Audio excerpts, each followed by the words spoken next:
കേരളത്തിലെ ജനങ്ങൾക്കിടയിൽ ഒരു വലിയ പ്രശ്നമായിരുന്നു വനപ്രദേശങ്ങളുമായി ബന്ധപ്പെട്ട് താമസിക്കുന്ന കർഷകരുടെ ഒരു പ്രശ്നം, വന്യജീവികളുടെ പ്രശ്നം. മാൻ ആനിമൽ കോൺഫ്ലിക്റ്റ്, മനുഷ്യരും വന്യജീവികളും തമ്മിലുള്ള പ്രശ്നം. മോദി അതിന് ഗ്യാരണ്ടി പറഞ്ഞിരിക്കുകയാണ്. LDF-നോ UDF-നോ പ്രകടന പത്രികയിൽ അത് ഉൾപ്പെടുത്താൻ കഴിഞ്ഞില്ല. വനം വന്യജീവി പ്രശ്നം പരിഹരിക്കാൻ നടപടി ഉണ്ടാവുമെന്നുള്ള ഒരു വാഗ്ദാനം LDF-ലും UDF-ലും ഇല്ല. IND മുന്നണിയുടെ പ്രകടന പത്രികയിൽ നമ്മളത് കണ്ടില്ല. കോൺഗ്രസിന്റെ പ്രകടന പത്രികയിലില്ല, LDF-ന്റെ പ്രകടന പത്രികയിലില്ല. BJP-യുടെ പ്രകടന പത്രികയിൽ വനം വന്യജീവി പ്രശ്നങ്ങൾ, മലയോര മേഖലയുമായി ബന്ധപ്പെട്ട കർഷകർ അനുഭവിക്കുന്ന പ്രശ്നങ്ങൾ, വലിയ ദുരിതത്തിലാണ് അവർ.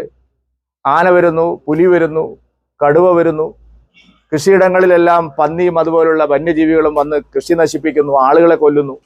ഇത്രയും സീരിയസ് ആയിട്ടുള്ള ഒരു പ്രശ്നം ഉണ്ടായിട്ട് കോൺഗ്രസ് അതിനെ അവഗണിച്ചു. LDF അത് കണ്ടില്ല.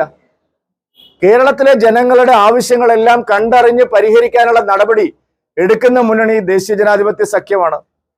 മോദിയുടെ ഗ്യാരണ്ടിയാണ് എല്ലായിടത്തും അവര് പ്രതീക്ഷിക്കുന്നത്. അതാണ് ഈ തെരഞ്ഞെടുപ്പിൽ ഞാൻ പറഞ്ഞത്. ഏറ്റവും പ്രധാനപ്പെട്ട ചർച്ചാ വിഷയം കേരളത്തിലെ ജനങ്ങൾ ചർച്ച ചെയ്യുന്നത് മോദിയുടെ ഗ്യാരണ്ടിയാണ്. രാഹുൽ ഗാന്ധി കേരളത്തിൽ നിന്ന് മത്സരിക്കുന്ന MP ആണ്.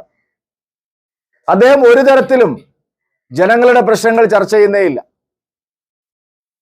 വർഗീയ ശക്തികളെ കൂട്ടുപിടിച്ച് അവര് തെരഞ്ഞെടുപ്പിനെ നേരിടുകയാണ്.